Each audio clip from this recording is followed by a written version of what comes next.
Hello, this is Laura Rogers with the League of Women Voters of Portland, and you are watching the video Voters Guide or listening to our podcast. We are here today to talk with candidates running in the November 5, 2024 general election. We are grateful for the support of the Carol and Velma Sailing Foundation, the League of Women Voters of Portland Education Fund, the WIS Foundation, and our media partner, Metro East Community Media. With me is Candace Avalos, running for the office of Portland City Council District 1. District 1 generally covers Portland east of I-205 plus Lentz. Welcome, Candace Avalos. Thank you. Please tell us a little bit about yourself and why you are running for this office. Great. So again, my name is Candace Avalos. My pronouns are she, her. My name in Spanish is Candace Avalos. And I am a first-generation American, daughter to Guatemalan immigrants and Black Americans from Southern Virginia. I moved to Portland in 2013 to start my first career as an educator. I spent the first decade of my life working with college students, teaching them about leadership and civic engagement, and now currently serve as the executive director of Verde, which is an environmental justice nonprofit in the Cali neighborhood of Portland. I am running for office because, one, as a former charter commissioner, I feel very strongly about the vision that we set forth and that voters approved to transform our form of government and our democracy. I believe that this is an opportunity for East Portland to finally have an equal voice at the table at City Hall where decisions are being made. And I am running to champion East Portland's issues as a community that has long been underinvested in and overlooked. I've shown my love for this city by being part of big movements for change, like the charter, like the police accountability bill in 2020. And I believe I can bring my executive experience and my community grounded leadership to City Hall to the benefit of East Portland. So that's why I'm running. What are your ideas for working productively with other council members from your district?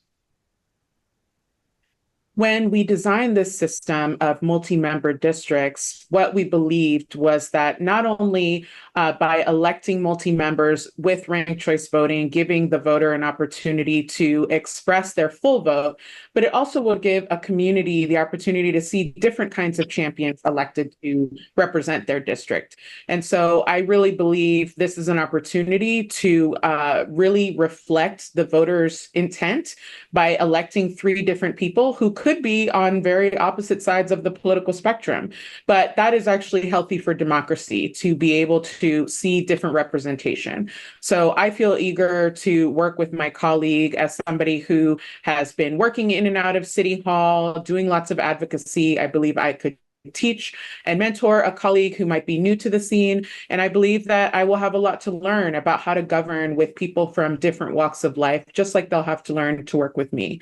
And so I believe my record, especially as somebody that has been part of large coalitions like the Charter Reform Coalition. I believe that I have the diplomatic skills to be able to navigate any conflict and essentially move an agenda forward that is to the benefit of East Portland, which is what everybody wants. And so I'm committed to being a leader who works towards that goal, and that includes collaborating with my fellow colleagues.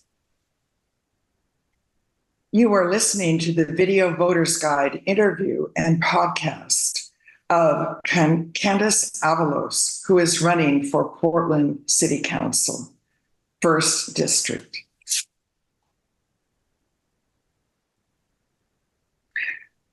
What, if any, actions would you consider taking to address the current concerns related to the critical energy infrastructure hub on the Willamette River? Thank you. That's a good question. And I think it's a very good example of the importance of ensuring that environmental justice is at the heart of all of our decisions as a city.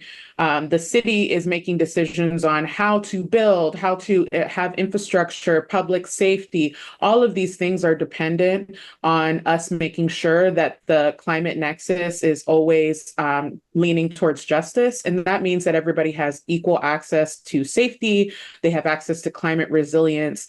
And so I think when it comes to the CEI hub, that is a very clear danger to our region that needs to be addressed with city action. I believe there are a couple of ways we could do that, including bond risking, for example, to really put the responsibility of these companies that are endangering our communities, that they will need to pay the price if it comes to that. But of course, we can also make decisions as a council to, roll back any kind of approvals that we have made that are a risk to the community, as well as just figuring out and problem solving with our other intergovernmental agencies on how we can make a just transition. So I believe that there's lots of opportunities that City Council has to ensure everyone's safety. Are you satisfied with the performance of the Joint Office of Homeless Services? If not, what changes would you support? Please explain your answer.